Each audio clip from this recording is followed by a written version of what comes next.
next let us move on with the complete digestive system of frog.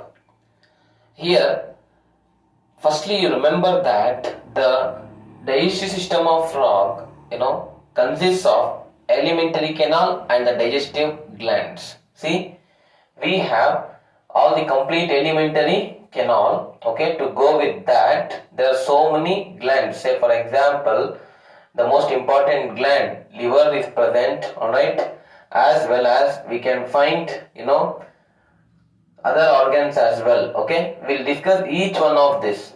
Alright, see, gallbladder is also present here. Alright, so each one plays an important role here. Alright, so fine. So just remember here now that alimentary canal and the digestive glands together the comprises of the the digestive system of frog. When we look into the alimentary canal, alright, it is short, alright, very short it is. Okay, see, as you can find from the esophagus, it is starting stomach, then intestine, then rectum, then we have cloacal aperture in the cloaca. Alright, so that's what, it's a very short alimentary canal. And to go with that, as we all know that frogs are carnivorous animals, alright, and their length of intestine is reduced, right? In generally carnivorous animals, the length of intestine will be reduced. As you can observe here, see, the length of intestine is highly reduced. The length is reduced, dear students. Okay, why it is reduced? Because the frogs are carnivorous or carnivorous animal. Alright, so we know that larva of frog is tadpole, isn't it? See, tadpole is the larva of frog. This tadpole, right, so it undergoes metamorphosis. I have already told you, metamorphosis is the development of the larva into the adult, undergoing so many developmental changes in between. That's what we call it as metamorphosis. Okay, so here particularly when I am referring to the tadpole is herbivorous. They are herbivores rather. Okay, see, the adult frogs are carnivores, fully developed frogs. Alright, because of the same reason, the length of intestine is highly reduced. Whereas when we compare the tadpole larva, because we find here indirect development, that means the organism's development has to pass through the larval stages. So the larva is called as tadpole larva and it is herbivore. Further, dear students, let me also tell you that how now actually from where the digestive system starts. It starts from the mouth. Alright, the mouth opens into the buccal cavity. Dear students, see, here there will be mouth, okay, then buccal cavity will be present, and buccal cavity further, let me tell you, buccal cavity will have the upper jaw. Okay, see, here we will have the buccal cavity. Alright, just the mouth, it is from the mouth it is coming. Alright, so let us consider this as the mouth, right, the opening. Alright, so from the mouth it leads to buccal cavity, and this buccal cavity, dear students, comprises of two jaws, upper jaw and the lower jaw. Alright, upper jaw is, as we all know, generally it is immovable in the amphibians, and lower jaw is movable. Okay, so both these jaws are present in the buccal cavity of frog. Okay, teeth are absent on the lower jaw. Okay, we don't find any teeth in the lower jaw. Alright? And further, let me tell you that the upper jaw has teeth. Are you getting a point? So, these teeth are referred to as maxillary teeth. Alright? Note the points. The mouth leads to the buccal cavity. Buccal cavity comprises of upper jaw and lower jaw. Upper jaw is immovable. It cannot be moved. Lower jaw is movable. See, even our lower jaw is as well movable. The similar manner we can find with respect to the frogs. Lower jaw does not comprise of the teeth, whereas the upper jaw has teeth called as maxillary teeth. And these teeth are alike. Now we can say similar, similar in their size. We call that as homodont. Alright. The teeth which are present, the maxillary teeth, they are similar. Alright. Hence, because of the same reason, we use a word homodont. Alright. And further, dear students, teeth can be replaced many times in the lifetime of frog. Many times it can be replaced. Alright. So, because of the same reason, we call polyphyodont. Alright. As teeth are replaced many times in their lifetime,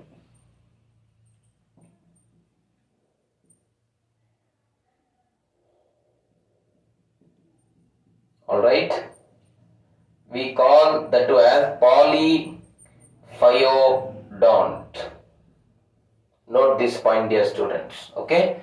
See, we can find homodont condition as well, where the teeth are properly, and they are similar in size. All right, arranged in a very alike manner. Here, in case of polyphyodont, what we can find is in the life, time of the frog, many times the teeth get replaced. All right, and furthermore, dear students, the teeth are not lodged in the socket of jawbone. We can see we have the jaw where in the socket of the jawbone our teeth are located. The same cannot be the case with respect to frog. Alright. So that's also an important aspect. If they are not located in the jaw socket, from other parts if they arise, that condition is called acrodont. We use the word acrodont. Here it means to say teeth does not arise from jaw sockets.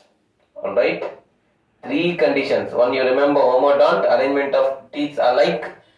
Then polyphyodont, replacement of teeth many times in their lifetime. And acrodont, where teeth are not arranged in the jaw sockets. All these conditions can be seen with respect to frog, dear students. Further, let me tell you, the teeth of frog do not assist in mastication. Mastication or the chewing process, what we call. Generally, they do not assist in the chewing process. Alright.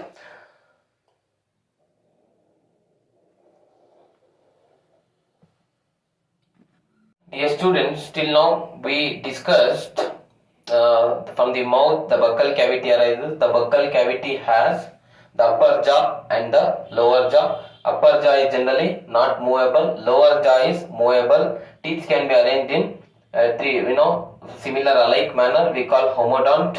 Right. And secondly, polyphyodont. Teeth can be in fact arise many times in their life. That is, replacement can be seen. And further, acrodont, where teeth are not arranged in the jaw sockets. Alright. So all these aspects we discussed, dear students. Okay. Then let me tell you that buccal cavity further opens into pharynx. Alright. There is one more region here further below the buccal cavity called pharynx. Alright. So this is one more common passage for air and food generally in our body. It also functions here in a similar manner. Okay. Then we have esophagus. Next important structure we have is esophagus. It is a very short tube. Alright.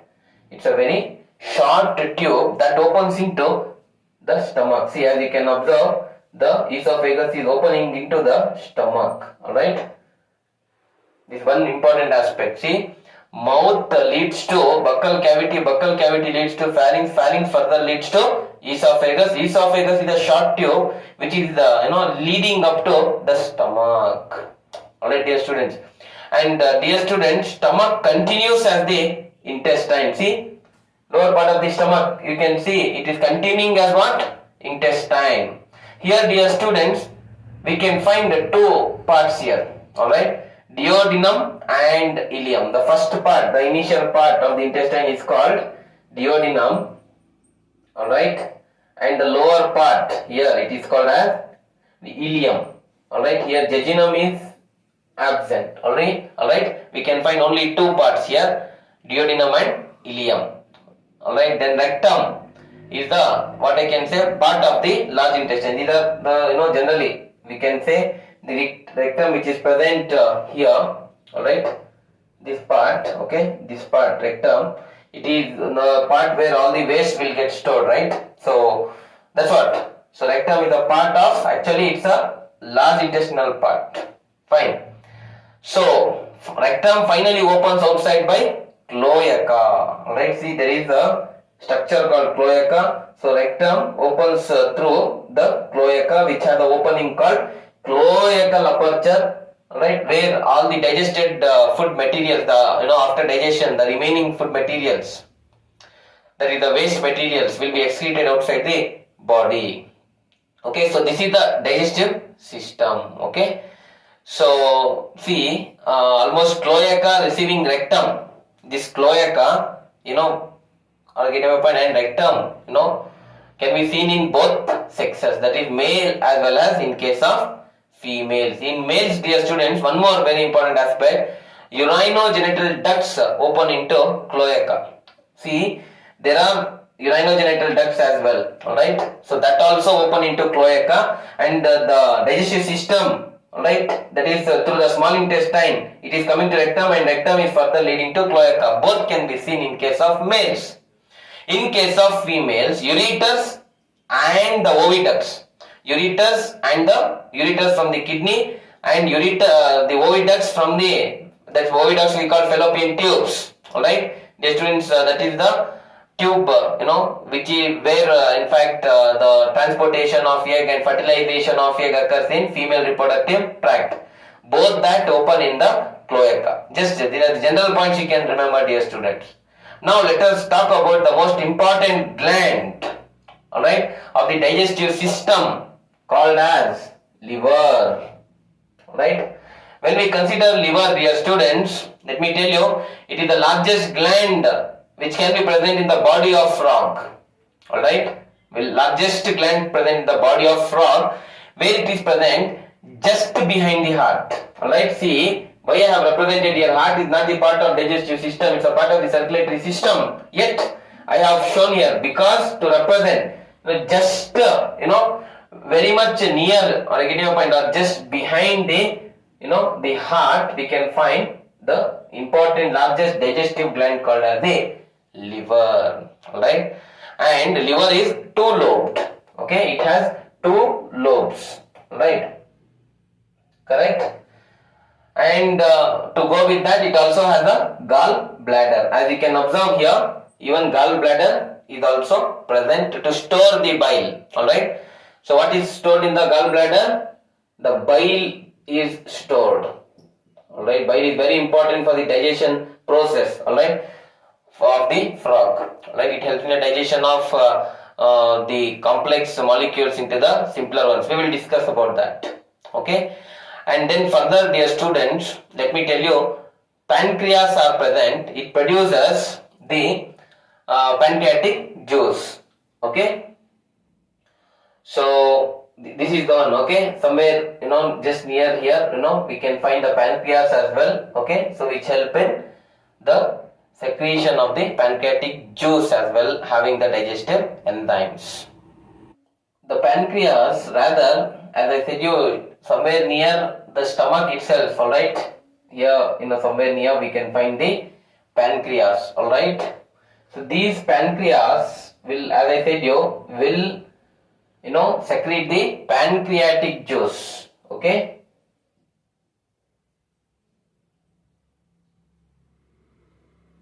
From the liver we have the bile juice, okay, which is stored in the gallbladder, and from the pancreas there is secretion of the pancreatic juice, which is also essential for the digestion process.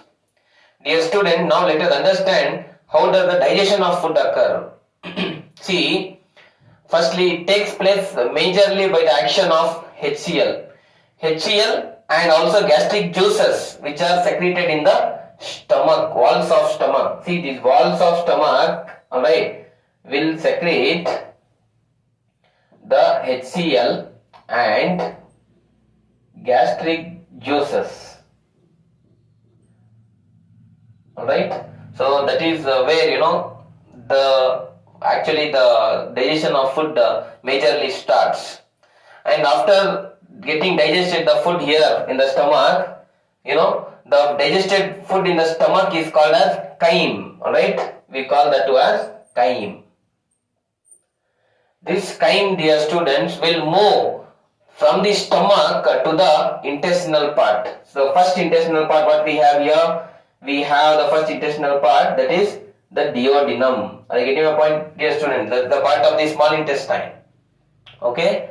See, majorly the digestion starts in the walls of stomach by the secretion of the HCl and gastric juices, which will be released into the stomach, so that the food which has reached the stomach from the esophagus will get digested partially and form the partially digested food called chyme. This chyme, dear students, will pass from the stomach to the small intestine of frog. We call the first part as the duodenum. And the duodenum obtains bile from the gallbladder and pancreatic juice from the pancreas. Alright. See, this duodenum obtains the pancreatic juice from the pancreas, and from the gallbladder it obtains the bile juice. Are you getting my point? From the gallbladder it obtains the bile juice. Are you following my point, dear students? After obtaining, the bile helps in the emulsification of fat. The larger molecules of fat are broken down into the smaller fat globules. Alright, that we call it as what? Emulsification of fat. So the emulsification of fat is done majorly by the bile juice of the liver, alright, which was in fact stored in the gallbladder and collected by the duodenum. Remember this. Secondly, as I said, your duodenum also collects pancreatic juice. Alright, it is also important for the digestion of carbohydrates and proteins. The carbohydrates are the sugars, proteins are the building blocks of life, right? So both of this will be broken down. Further, dear students, let me tell you the final digestion takes place in the intestine. Okay. So this intestine has numerous finger-like projections, or we call them as microvilli and villi as well. Alright. So this villi and microvilli which are present in the intestine will absorb, alright, microvilli and villi present in the small intestine will in fact absorb the food, will absorb all the digested nutrients from the digested food, so that the solid food after the waste, the solid food that remains undigested, the undigested food, the waste, alright, after the digestion, will be transported to the rectum, temporarily stored there, and it is excreted through the cloaca. Are you getting a point? Through the cloacal aperture. The opening of cloaca is called cloacal aperture or cloacal opening. From there it is excreted to the outside. Alright. So this is how the digestion occurs. Let me repeat. The digestion starts in the stomach, alright, by the release of the HCl and gastric juices which help in the partial digestion of food here. The digested food in the stomach is called chyme, which moves to the duodenum. Now duodenum obtains the bile juice from the liver, alright, and pancreatic juice from the pancreas. Now bile helps in the emulsification, breaking down of the fat, and the pancreatic juice help in the digestion of carbohydrates and proteins, making them into simpler, what we can say, products. Alright. Then final digestion occurs in the small intestine further, in the lower part where microvilli and villi are located. So they will absorb all the required nutrients from the digested food, and further all the other undigested food will be sent to the cloaca. This is a part of large intestine. From the cloaca, all the waste will be passed through the cloaca, from the rectum. From the rectum it is a stored, storage site for the waste undigested food. From there it will pass on to the cloaca and moves outside through the cloacal aperture. This is how the digestion process occurs with respect to the frog. Thank you very much.